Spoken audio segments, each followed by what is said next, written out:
Okay, guys. Morning, morning, morning.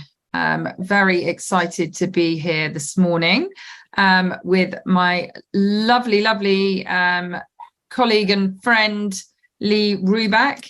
And I have known Lee for many years now. And I met him because he is my mindset coach. And if anyone knows me well, they will know that I believe that mindset is absolutely everything.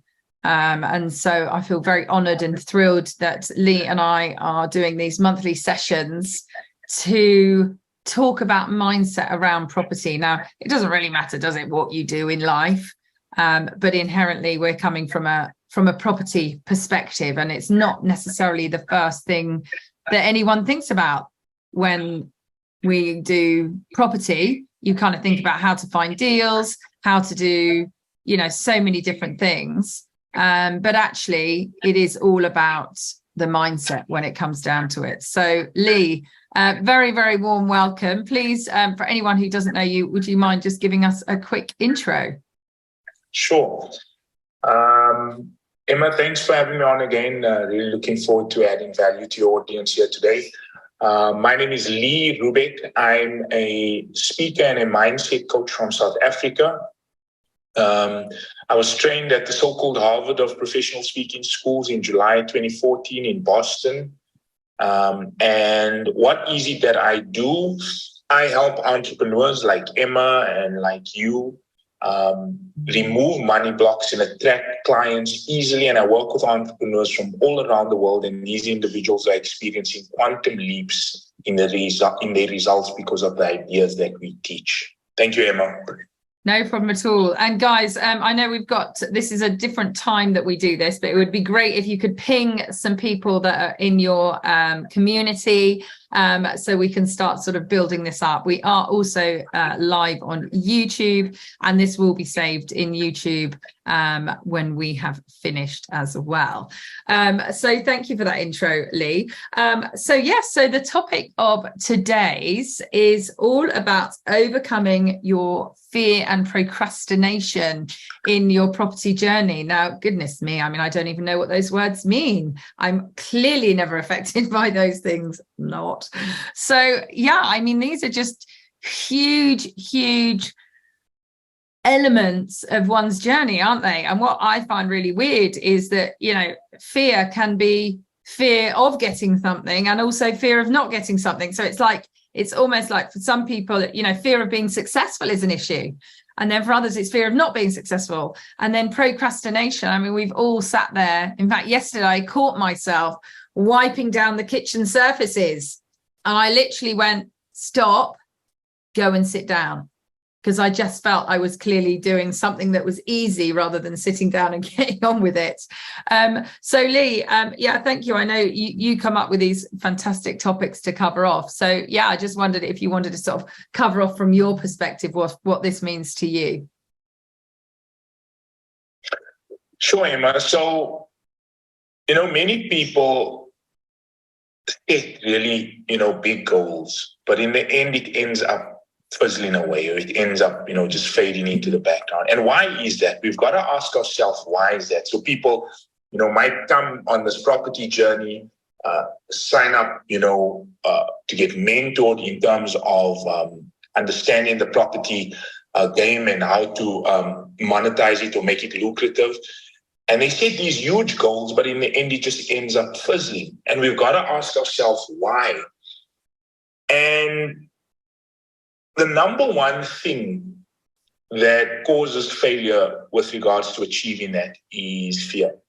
Is fear and procrastination. And I'll go through a bit later from a mindset, from a technical perspective, how it actually comes about, the doubt and the worry in terms of your strategy not working, which leads to fear and affects you on a physical level, leads to anxiety. But we'll get to that a bit later. But that was the main reason I wanted us to have this chat here today, is to actually talk through what's causing that block, what's causing that obstruction in your path towards what it is that you want, in the hope that someone listening to this live now on replay, that they'll somehow, have an epiphany or take something away that allows him to go right through that fear. Wow. And do you think, just to understand those two words as well, fear and procrastination, do you think inherently they are linked and related, or is it just, they run concurrently?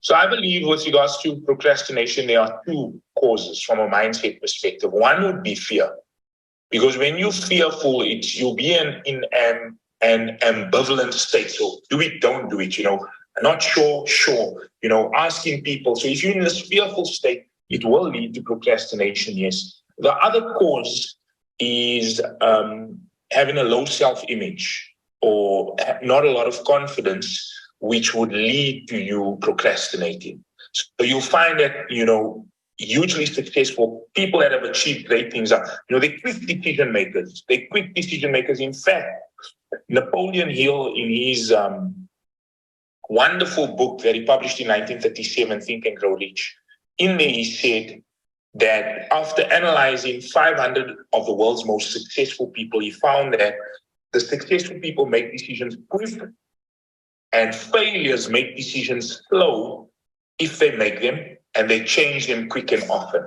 So successful people make decisions fast, and that's because they've got this healthy self-image, or their confidence is basically because, look, when it comes to decision-making, and remember, decision-making is the opposite of procrastination. Because decision-making is essentially action, Emma. The deeper you get into decision, you understand that decision, because a decision without action is not a decision at all. So successful people make decisions quick. They move into action quickly. And, whether it's the right decision or not, a bad decision is better than no decision. So the thing is, two causes, fear and a low self-image. That two causes lead to procrastination. Okay, amazing. And then going back to understanding fear, and this is something that I found very, very interesting. I think for me, I don't know whether it's a fear of success or a fear of not succeeding, but there does seem to be, it can be this complete pole opposite, can't it, of what people actually fear. I mean, some people are so used to perhaps, not being successful that they actually fear being successful. There's also, like, when you're looking at sort of property and pots of money, so to speak, quite often people are starting out their journey. Some of them are starting out with very little money, and actually at that stage, they're making all the decisions, they're being really creative, and suddenly they get to a stage where they've got money, and then they're just gripped by this fear because they don't really know what to do with it. They've never had that situation before. So it's almost like you would think that they're now successful, but they're fearful of it. So there's kind of these juxtapositions, isn't there, of fear. Some people are kind of afraid of achieving things, and once they achieve it, it's fear, and then others are fearful of even making the attempt to achieve things. Now, Emma, you understand in mindset, but do you know where that comes from? Do you know where that comes from? What, that fear, our subconscious? So the fear of success versus the fear of failure. I mean, because let's be honest, anybody that lives in a modern society, you got to have resources, right? If you want to live, if you just want a good education, a roof over your head, to be able to get around and to provide the comforts that we all want for our families, right? You need resources to do that. So why would you have a fear of success? Now, the cause is, it's your belief system. It's literally your belief system that's causing that fear, because a lot of us heard strange things like rich people are not happy, or when you become wealthy, your friends or your family is going to alienate you. So if those beliefs that were fed into us over and over and over through our lifetimes is planted in our subconscious mind, that affects fear that affects, or it will lead to this fear of success that you're talking about. But a lot of people don't understand what's causing it because it's operating below the surface. Yeah, amazing. Yeah, absolutely. So it's basically years of life, and it's a bit like when we're younger, isn't it? That we have all these kind of aspirations to achieve things, and then over time, kind of life knocks can kind of block us down, and that's often why you kind of get to middle age, and either majority, it would seem, or a large proportion, kind of accept and just, okay, well, I won't rock the boat. We'll just sit in with this job that I don't really like, but it's okay. It keeps us comfortable. And then you'll have the smaller proportion that continue to grow, that continue to jump ahead. And, I was thinking just the other day, actually, that, with this, this kind of wording, which says, if you don't grow, then if you're not growing, then you're dying. I mean, that's just a natural thing, isn't it? But even when people are late on in their lives, you'll see it, don't you? A lot of people suddenly retire and then they go really downhill because they just don't have this goal. They don't have a purpose anymore. They don't have that drive to move forward. So yeah, I don't really know where I'm going with that, but yeah, an interesting one with the whole kind of fear and decision and moving forward. So I'd just like to touch on you also mentioned the fear of failure. A lot of people have an incorrect relationship with failure. In order to become a success, you need to be comfortable failing. Now, I'll qualify that. That might sound a bit strange. But if you're on your way towards the goal and you're prospecting for landlords, maybe to, take on their properties rent to rent, or whatever it is, whatever your strategy is, if you speak to 100 different landlords or 100 different prospects, somebody's going to say yes. In fact, you might get 20, 30 people that say yes. But a lot of people go, they get the first rejection, they get the second rejection, they get the third, the fifth, the 10th rejection, and they stop because they don't have a good relationship with failure. Now, here's a belief that if you repeat this and you bury this into your mind, and remember, you only change your beliefs through repetition, constant spaced repetition of the same idea. There's no such thing as failure. We can only learn and grow. And you're not a failure until you quit. Nobody can call you a failure, even though it might look like you're failing. You're only a failure when you say I'm done. Outside of that, if you keep going and you sincerely apply yourself to what it is that you're doing, the likelihood is you will succeed. The likelihood is if you keep upskilling yourself in terms of skills or in terms of understanding of your industry and business, developing your soft skills or how to talk to people, the angle to come at with these particular landlords, eventually you're going to start having more successes than failures, but you're going to have to navigate through the failure first. So we've got to get very comfortable with that. And why would we have a fear of failure when that's the path we have to take to get to where we want to go? I don't know. Does that resonate with you, Emma? Yeah, definitely. I mean, I think inherently we're brought up with it, aren't we? I even now, it's quite funny when I'm coaching property people and we're going through numbers.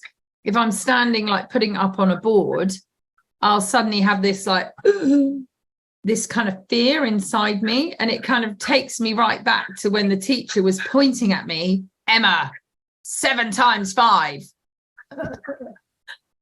And I'm sure I knew it, but everyone's looking at you, and this, and I still get that now, and it's quite funny. And I'll even put into my calculator 10% of something. Now, of course, I know what 10% is, but I start doubting myself. I start fearing that I'm going to get it wrong and I'm going to look silly. But luckily, I'm able to overcome that. And I joke about it and I say, oh my gosh, I'm experiencing being in a classroom again. Come on, guys, am I doing this right? Have I written it down correctly? I can oversee that and I can overcome that. So yeah, it is a crazy thing to have so many things that have affected us potentially growing up, or even just things that our families say that are, you know, it could be just one thing, can't it? But what I find interesting about what you just spoke about then, and in fact, I spoke about it a lot yesterday, and I think you go through stages, don't you, of saying the same old thing.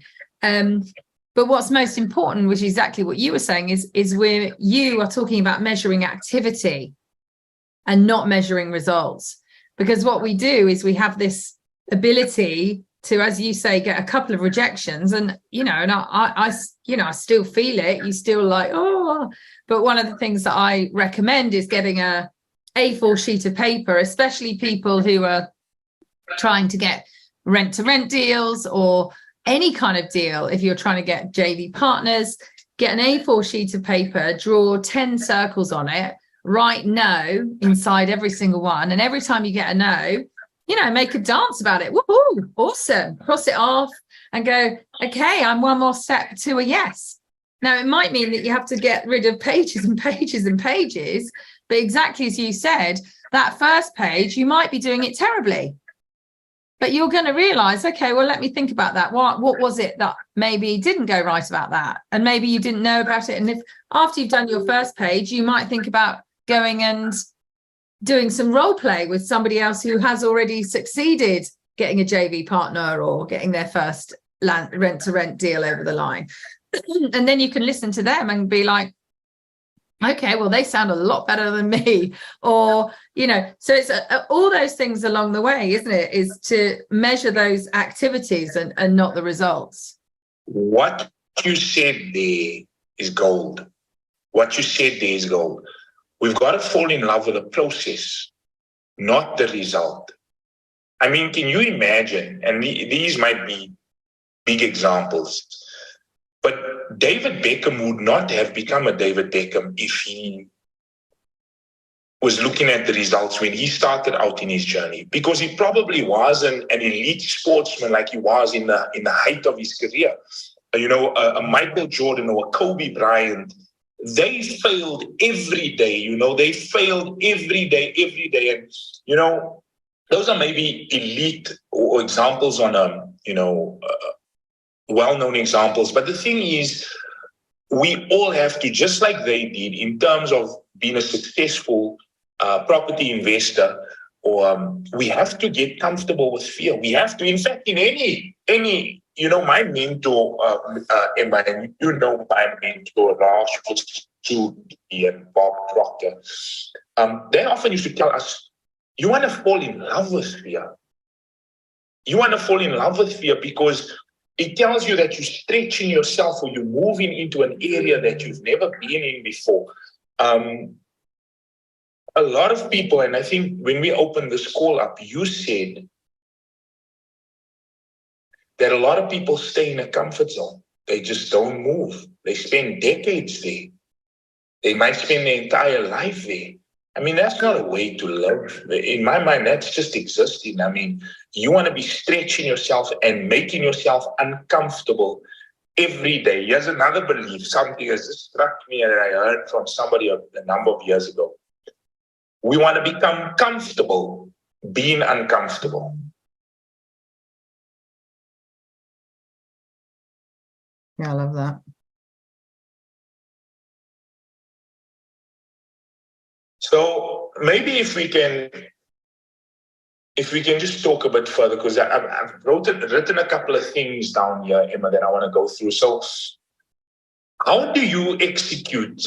So you're listening to this right now. You've got a couple of property strategies. How do you execute on those property strategies through the doubt and worry? Because here's what's probably happening. You're looking at your resources. You're looking at what's happening on the outside, and you don't see a way to get to your goal. How do you execute on it?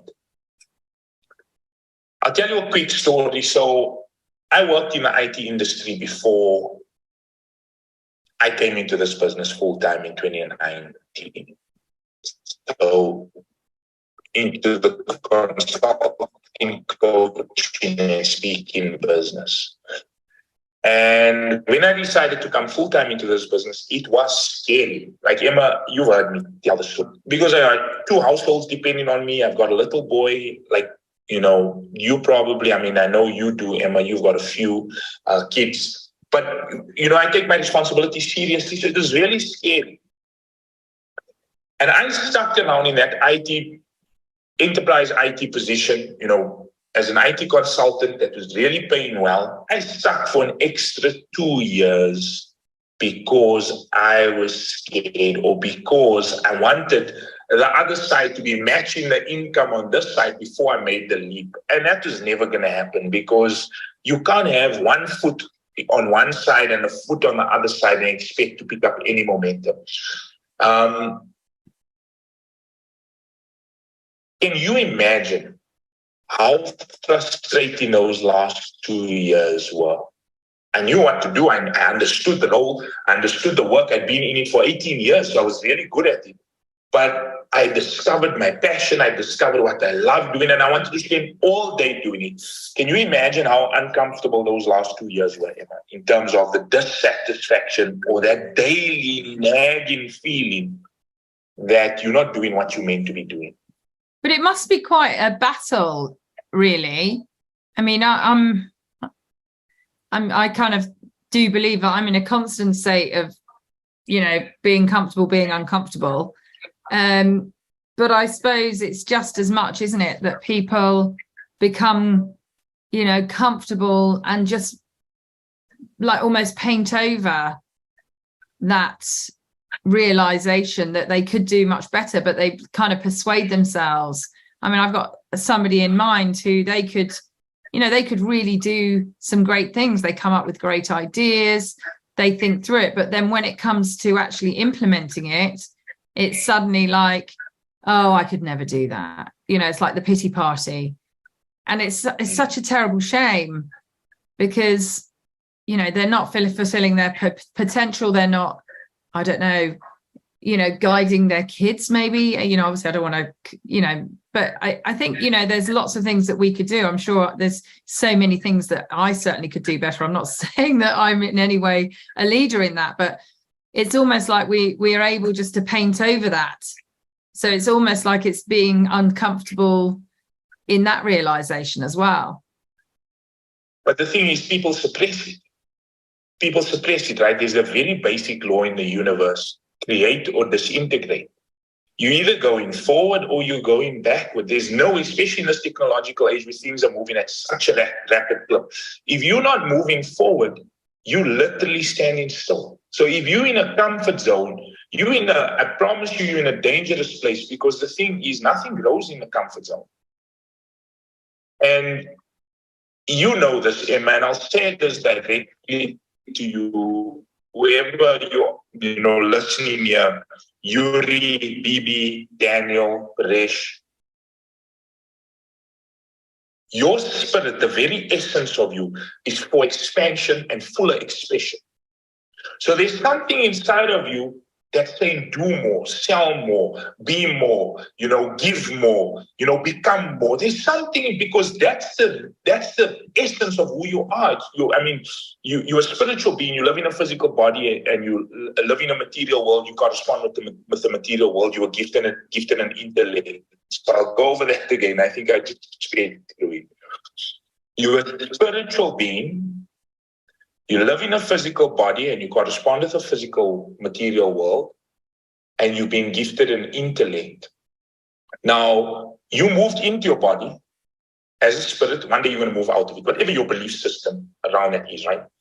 But spirit is for fuller expression, expansion. And if we are denying that, if we are staying in that comfort zone, right, Emma, then you're going to have this nagging feeling all of your life. Why do you think people, as they get older, they become grumpy, they become dissatisfied with life? Because I think at some level they know there's something so much more that they were capable of bringing into the world, and yet they sat on it.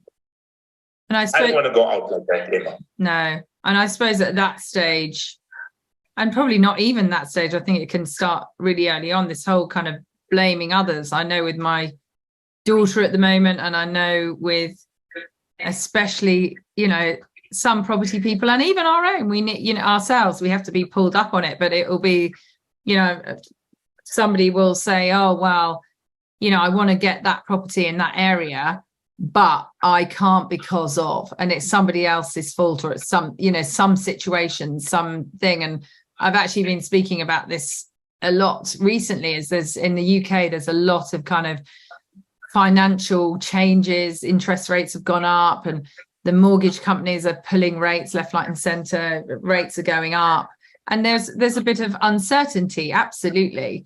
But, and then somebody messaged me and said, oh, how are you doing finding deals? And I was a bit like, I feel like a bit like a child in a sweetie shop, because I'm looking at deals that not necessarily other people are looking at.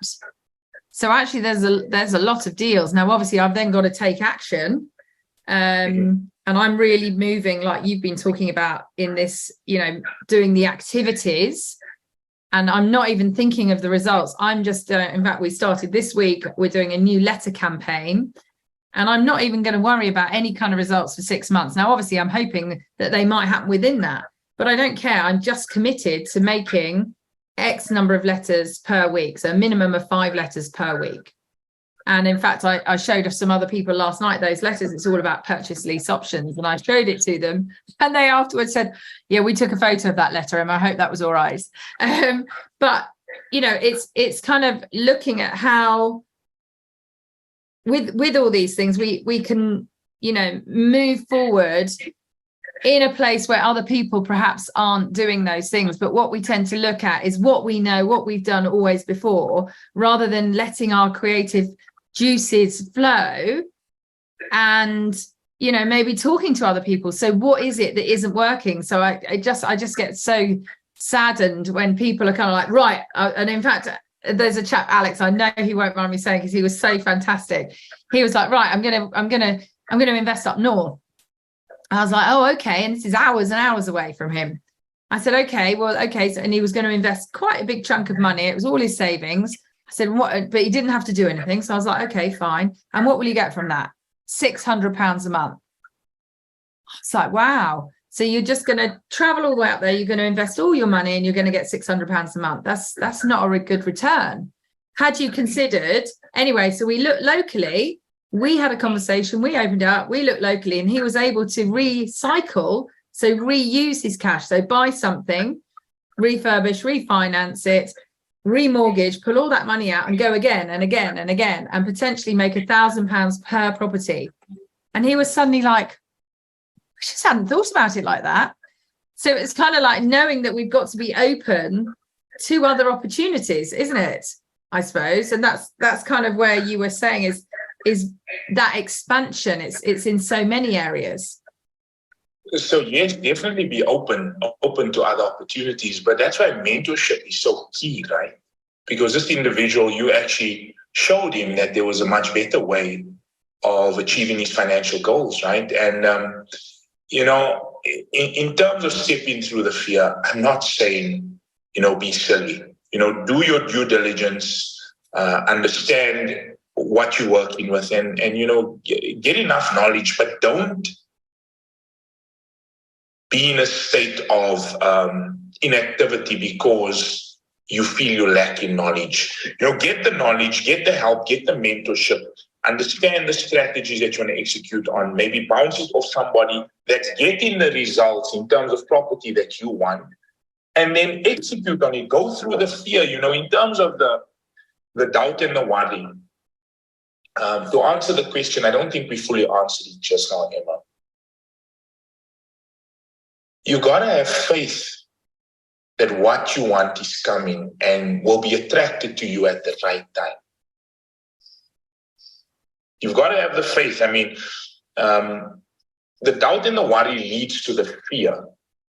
And faith is the direct opposite. Now, faith comes from understanding, right? How do we develop understanding? There's only two problems in the world, or one problem essentially. It's ignorance. There's one problem in the world. All over, wherever you look at problems, wherever you go, at its root cause is ignorance. Now, the opposite of ignorance is knowledge. Now, in terms of property strategies, mentorship, what you're discussing there is knowledge, right, Emma? The opposite of doubt and worry on a conscious thinking level. So we're getting into the mind here, but is understanding. And what do you want to understand? You want to understand the right strategies. You want to go a bit deeper with your property mentor to understand, will this work in the area? Will I get a decent return? Whatever it is, right? So you want to develop understanding. When I talk about this as well, I say to somebody, if your mindset is the cause of how much you're earning, it's the cause of your confidence, it's the cause of how you raise your kids, how you manage your staff, it's the cause of every result in your life, your mind, right, is the cause of that. Why would you not want to understand how your mind works? If your results are as a result of either working with or violating the laws of the universe, why would you not want to understand that? Right? Understanding on a conscious level. Now, that understanding on a thinking level will move you into an emotional state of faith, which is the direct opposite of fear. But I will say, how do you execute your property strategies? Gain the understanding on a conscious level, and then step out in faith once you've got the information you need. But don't also sit for 6 months or 12 months just gathering knowledge, because then you pile all the stuff up in the conscious thinking mind and you never step out and take action, and a year from now you're in the same place. So I love a quote, which is start now, get perfect later. So it's almost like you've got to, when you're climbing Everest, it doesn't start at base camp, does it? It starts way before then. It would be, gathering the knowledge of how to even get there, getting fit. I remember I did the 3 peaks actually. And I remember at the time, it took quite a bit of organization. I mean, the actual thing, it's a bit like, I tell you what it is, always reminds me, Christmas lunch. It requires so much research, preparation. This is from my perspective anyway, as a mother, and it's kind of my contribution to my family. And it always makes me laugh because it's over in 5 minutes. It's taken me months of preparation. So it is kind of, especially in exactly as you said in that property remit, is people do, do a course, and then it's kind of like, well, I should be able to do everything now. And it's kind of like, well, you've got to now take the steps. You've got a really good grounding, you've got a really good basis, but that course is never going to be able to answer every single minutiate thing that crops up. They're not going to necessarily be able to, they're not necessarily going to be able to cover if you get bed bugs. I mean, it might do, but there's so many things that can crop up that you've got to start moving. And as you said, if you've got a mentor and you're in a great network and you've got that support, rather than walking that or that climb up Everest on your own, you want to have, the other people with you, supporting you, helping you and supporting you and saying, look, that route there to the left is okay, but it may be better to take the middle route. It will enable you to get there a bit quicker and maybe not so rocky. So yeah, I love that, Lee.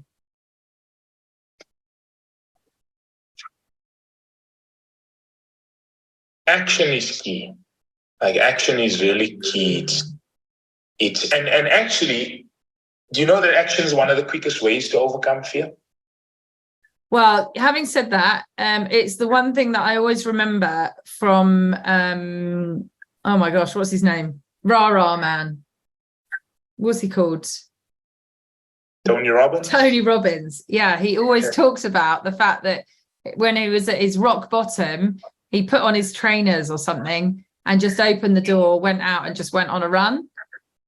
And he said that kind of helped him. And I think that is a really key one, isn't it? Is sometimes you actually physically need to get up and feel like you're taking action or take action. And that's where I love, going back to this measuring your activities rather than your results. And you also said something that's worth noting. You said imperfect action is better than no action. Yeah. Because I think you can climb up a mountain, you can climb up and know that there's different routes. Like I always have this vision in my head of a stream, and quite a little stream, like a babbling brook.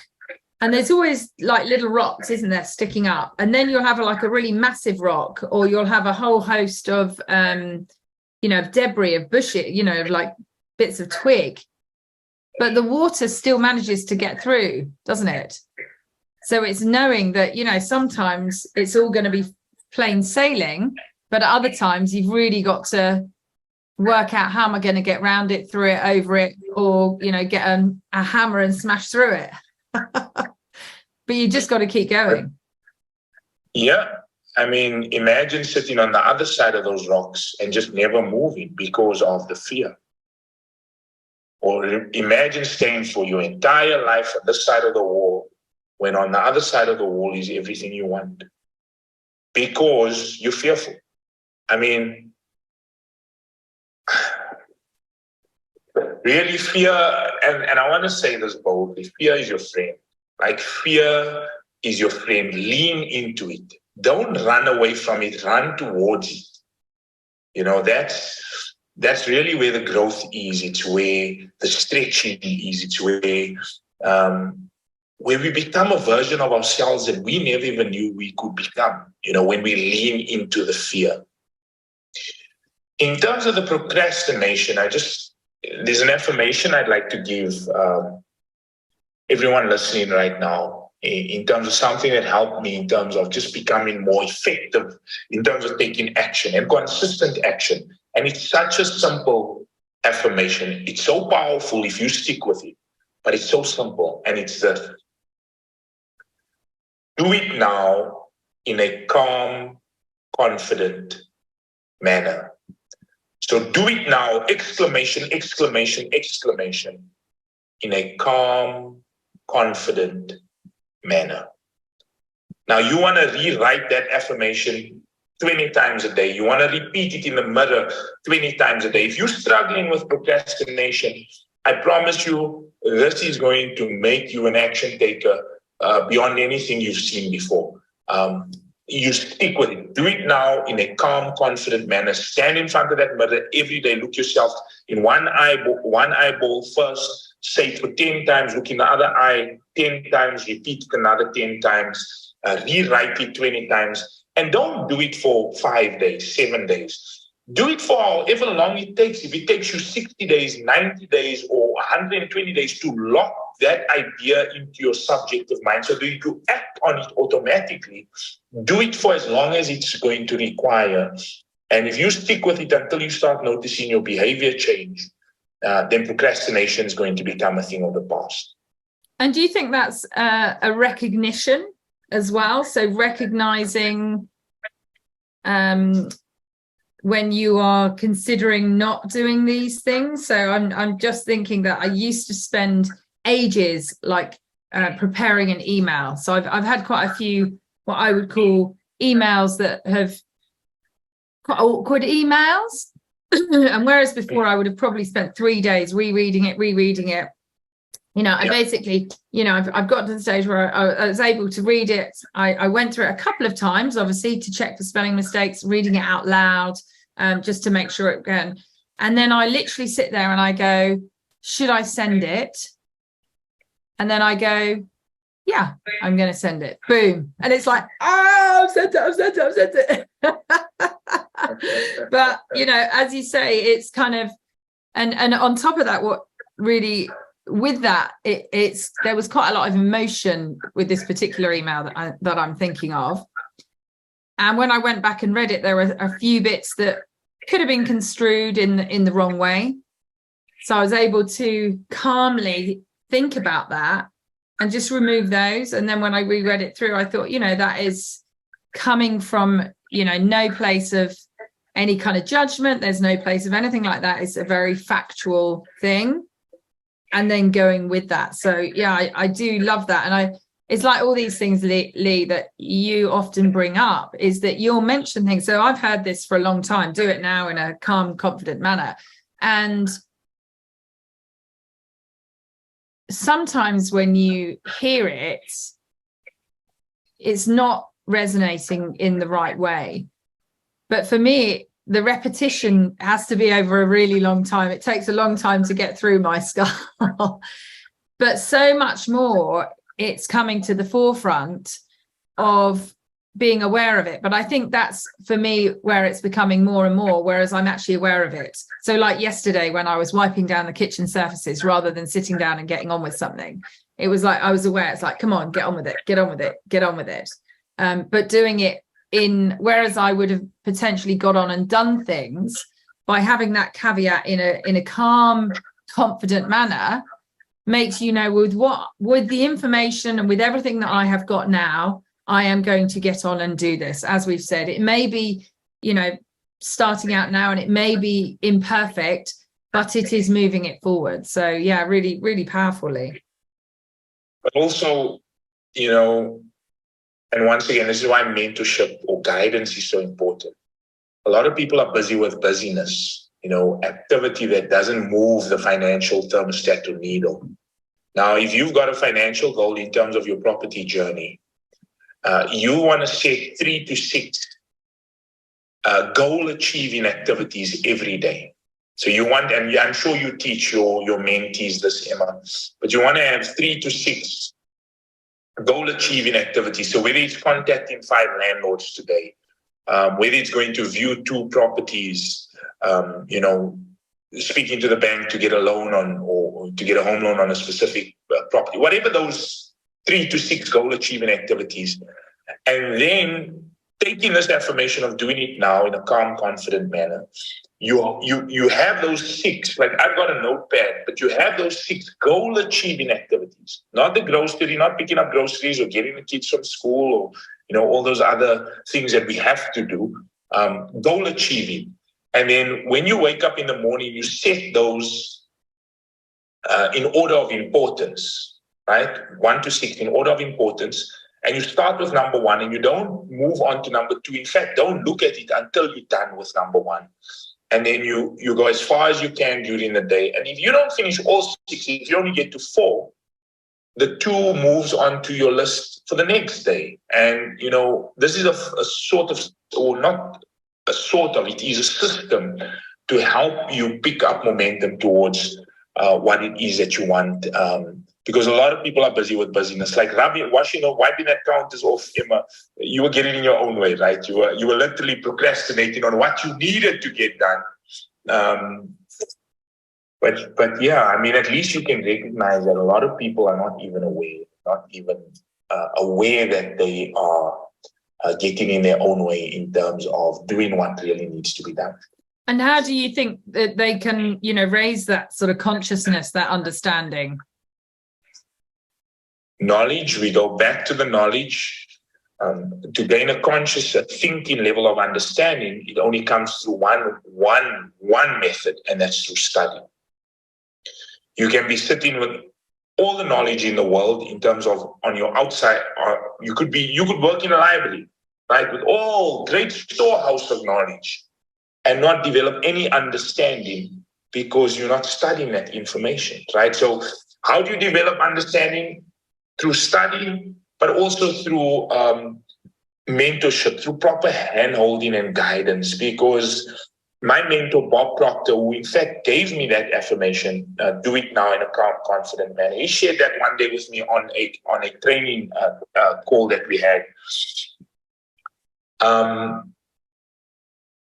But he said, another thing he said in all of his years, he had spent 60 years in the personal development industry studying mindset, human potential, and success. And if you know his history or what he's accomplished, he's literally helped millions of people around the world. And after 6 decades working in this industry, helping people achieve their dreams, he found that no one had ever done it by themselves. Scary if you... After 6 decades, he said, and a lot of people think, why do we need mentors? Why do we need coaches? If you look at people that operate at the elite level, whether you're talking baseball, football up there in the UK, any sport, those guys have mindset coaches, they've got skills coaches, they've got a head coach, they've got all these different coaches, all these different individuals, because the mentor's job is to help you point out your blind spots. Because sometimes we're so into what we actually do that we can't see it from, or in fact, we don't see it from the outside. And the mentor's job is to point that out to you so that you can go to a higher level. And so how do you develop the understanding? To answer your question, Emma, it's through study and through mentorship. Fantastic. Okay, so moving on, how do we sort of take those steps then? So is there sort of something specific that you would advise to move on to understand? Is there sort of certain things that we would kind of recognize? It's almost like, oh, these are the things, if I'm recognizing this in myself, then I should look at this. So, I mean, the source of knowledge is huge, right, Emma? It depends on what you are struggling with. So let's say you're not a very confident person and you were fed some ideas in your early childhood that's affected your self-image, that's affected your self-esteem, the way you see yourself and the way you show up. What you do is you'd go and you'd find out, who's the best teacher in terms of results, who can help shift me from a state of not having confidence to having copious amounts of confidence. So, an example there, and once again, this is why mentorship is key, right? If you got somebody like Bob Proctor who studied mindset, human potential, and success for 6 decades, and you ask him that question, who's the leading teacher when it comes to raising your confidence level? He'd point you to Dr. Maxwell Maltz. Dr. Maxwell Maltz authored the book Psycho-Cybernetics in 1960.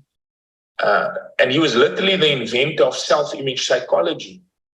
And if you're struggling with confidence, you first need to understand what path you need to go down in terms of study. So in other words, what knowledge you need to get into, which knowledge you need to study to develop that understanding.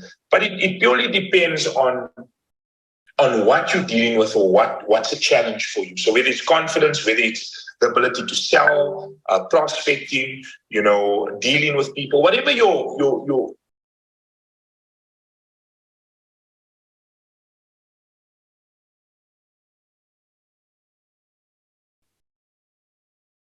Lee, I've lost you.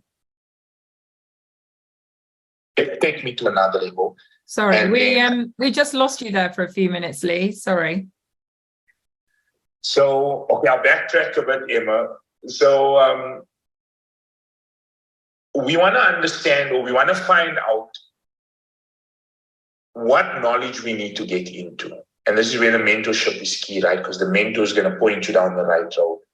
And then we want to get into the study thereof. Now, it depends. I don't know where I cut off, but it depends on what you're trying to develop or where you're trying to strengthen yourself. So whether it be in confidence, your ability to sell, your ability to prospect or connect with these landlords over the phone, soft skills, whatever it is, you want to get the right information in front of you and then you want to study it. Yeah.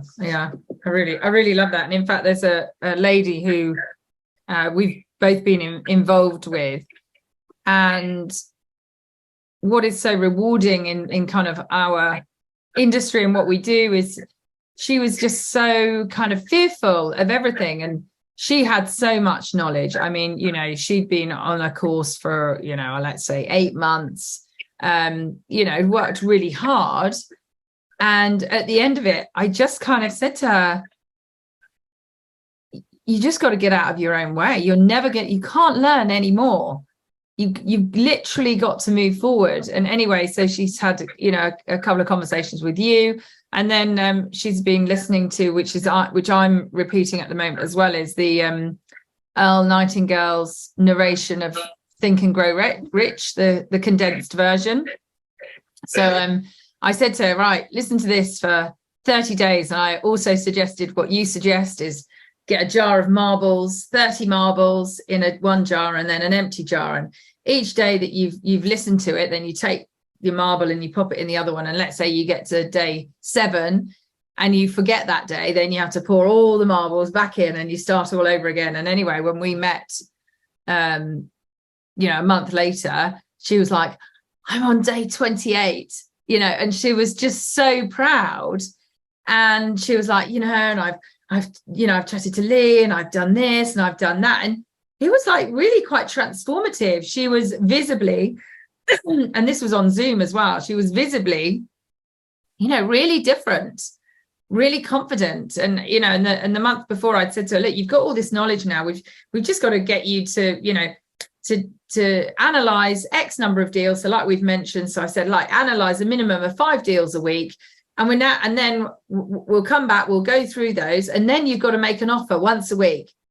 And she kind of looked really terrified. And then she looked back and she said, yeah, I'm going to do that. I'm absolutely going to do that.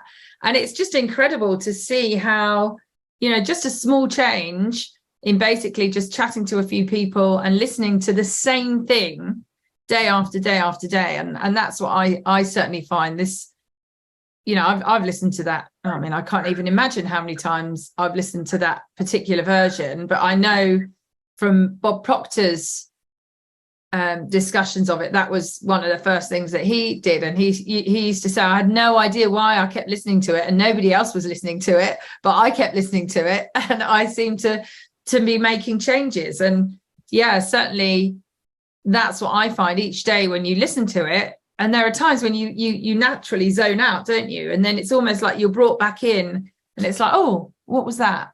And quite often I'll think, I don't know, I don't even remember hearing that before. It's so crazy how something just sort of pops up, because every time, every day, you're learning new things and you're becoming a different person, I suppose, aren't you? So Emma, if you truly understand how the mind works, you know that there's only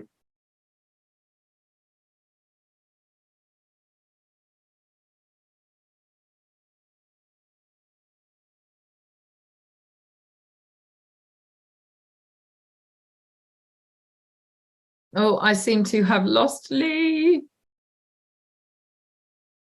Let's just give him a sec. Just checking with anyone else. Can everyone hear me still? And can anyone hear Lee?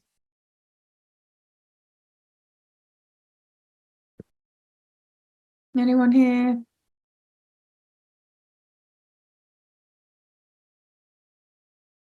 Emma, I can hear you. Can you hear me? Oh, hi, Dan. Yeah, thank you. Thank you. I can. Oh, Lee has now just dropped off YouTube.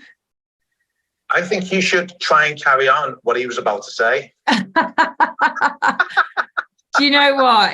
I'm so good at reading other people's minds. That's no problem at all. But I think we're nearly at the top of the hour. Thank you so much, Dan, for jumping up. I will kind of bring this to a close because I know we have taken this, but inherently, what is so essential, Dan, sorry, you might have to mute yourself. Yeah. So what is so essential is I think initially is knowing and understanding if you have this fear and procrastination, because we can, like we mentioned earlier, you can just paint over it and pretend that it's not there, that it's nothing to do with you, that it's everyone else's fault. But inherently the buck stops with us. And the ways to start moving on that is, as he said, is knowing that there's ignorance and there's knowledge. So moving away from that ignorance to that knowledge, because that doubt and worry stems from this lack of understanding. So we've got to constantly move ourselves to this knowledge, to this understanding, which enables us to overcome and move forward with the fear and procrastination. But on top of that, it's understanding that it's not all about the results. It's about taking one step at a time. It's going from, starting now, getting perfect later, so to speak. Is that Lee? I'm back. Apologies. No problem. Having some connection issues this time. Yeah, don't worry. Well, look, we are just clearing up, aren't we? So look, just if you just finish on Clubhouse here, and then it would be recording on the other channel anyway. But yeah, I was just literally, covering off what we'd said. And then obviously on top of that is to look at your kind of self-image. And I know you mentioned Maxwell Maltz. That's another great book for people to go and look at, Psycho-Cybernetics, if they haven't already, because we're never going to get further than our self-confidence, are we? So yeah, did you want to just make a few closing comments, Lee? So maybe just because the theme of this presentation or this chat of ours is overcoming fear and procrastination on your property journey. Don't get caught up in the sort of trap that the individual Emma was talking about earlier got involved in, which is basically analysis paralysis. You stick in the information for 8 months, a year, and you never step out. Understand what is making you not step out, which is your confidence, which is your subconscious program, and then start moving into action in terms of study or daily activity to start shifting what's happening in your subconscious with regards to self-confidence. And exactly as Emma said, you can't outperform your self-image. And I'll say again, there were so many pearls of wisdom that you also shared that we got into today, Emma, around, imperfect action is better than no action. So, step out and yes, get the right advice, get the right guidance, touch base with your mentor, but take action. Move through the fear. I promise you, and this is talking from personal experience, everything that you want is on the other side of fear. I think Will Smith said that. There's another man, Joseph Campbell, he said that the cave you fear to enter holds the treasure that you seek. Wow. Yeah, that's very, very powerful. Well, Lee, thank you so much. And guys, I have put a link in the in the main link at the top of the Clubhouse room. If you want to get more information and share more time with Lee, as I do, because he really is so phenomenal and really helps you just get yourself on the straight and narrow, so to speak. Then he does have a webinar on the 10th of August at 10th of August, and there's a link there, so do go and jump on that and spend more time with Lee, because he really is fantastic. So again, Lee, thank you so much for your time here today. Much appreciated in the midst of your moving. So really appreciate that. And again, to everyone else, thank you so much. And this will be on YouTube. It is live at the moment, but we will also break it down into shorter versions as well. So brilliant. Okay, thanks a lot, Lee. Take care, everyone. Thank you. Bye-bye. Bye.